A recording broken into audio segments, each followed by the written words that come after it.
5 diverse ने एक diving bell के अंदर पाइप का मुंह खोला, लेकिन जो हुआ उसने सबको हिलाकर रख दिया। एक ब्लैक होल की तरह वो और उनका सारा सामान अंधेरे में गायब हो गया।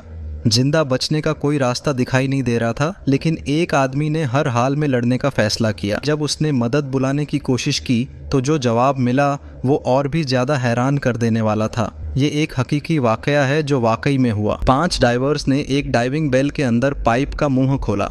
जबरदस्त प्रेशर डिफरेंस की वजह से पाइप का मुंह एक ब्लैक होल की तरह बन गया। वो अपने सामान के साथ अंदर खींच लिए गए।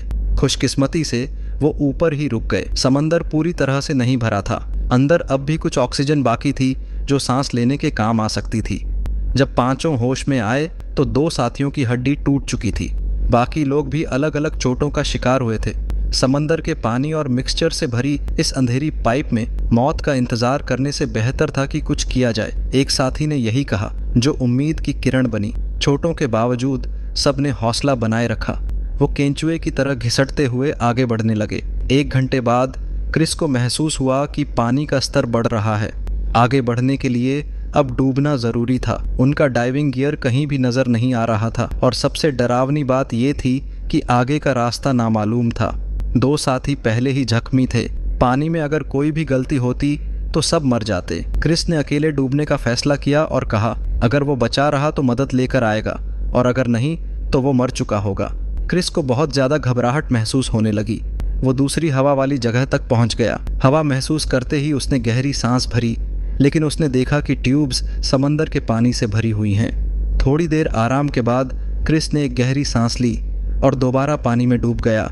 उसके फेफड़े ऑक्सीजन से खाली हो रहे थे। दर्द हद से ज्यादा हो गया था, लेकिन अचानक उसका हाथ किसी चीज से टकरा गया। ध्यान से देखा तो वो एक ऑक्सीजन टैंक था।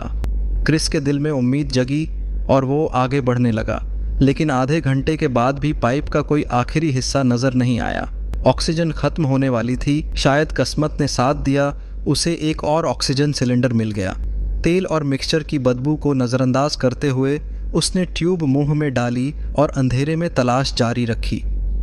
लगभग 20 मिनट बाद क्रिस को एक खुशी भरी बात महसूस हुई। वो एक मोड़ के बाद पाइप के ऊपर चढ़ गया। उम्मीद और बेचैनी के साथ आगे बढ़ता रहा।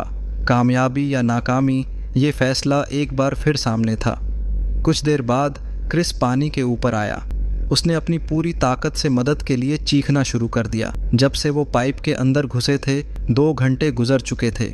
जहाज पर मौजूद लोगों को कुछ गड़बड़ महसूस हुई। वो डाइविंग बेल के अंदर देखने गए। वहां उनको क्रिस मिला जो चीख रहा था। क्रिस ने फौरन अंदर के हालात बताए और ऑयल कंपनी से मदद की दरख्वास्त की। फिर वो बेहोश हो गया। जब उसने हॉस्पिटल में आंखें खोली तो पहली बात जो उसने कही वो मदद की दरख्वास्त थी। जब उसने जवाब सुना तो वो गुस्से से भर गया। कंपनी ने वाकई समंदर की गहराइयों में रेस्क्यू टीम भेजी थी। उन्होंने पाइप पर नॉक किया तो जवाब भी मिला, लेकिन पाइप इतना तंग था कि एक ही तरीका बचा था, पूरे पाइप को निकालना। लेकिन पूरे पाइप को निकालना मुमकिन नहीं था। कंपनी ने अपने फायदे के लिए रेस्क्यू मिशन को छोड़ने का फैसला कर लिया। 5 दिन बाद ऑयल कंपनी ने ऐलान किया कि सभी 4 लोग मर चुके हैं। बाद में फोरेंसिक ऑटोप्सी से ये मालूम हुआ वो लोग चौथे दिन तक जिंदा रहे और वो निहायत मायूसी में मर गए। जो वाकया एक बहादुरी भरी रेस्क्यू मिशन बन सकता था, वो सिर्फ लालच और मुनाफे की भेंट चढ़ गया। अकेले सर्वाइवर ने कंपनी पर केस कर दिया, लेकिन केस अब तक अदालत में अटका पड़ा है। कोर्ट डेट जनवरी 2025 तक टाल दी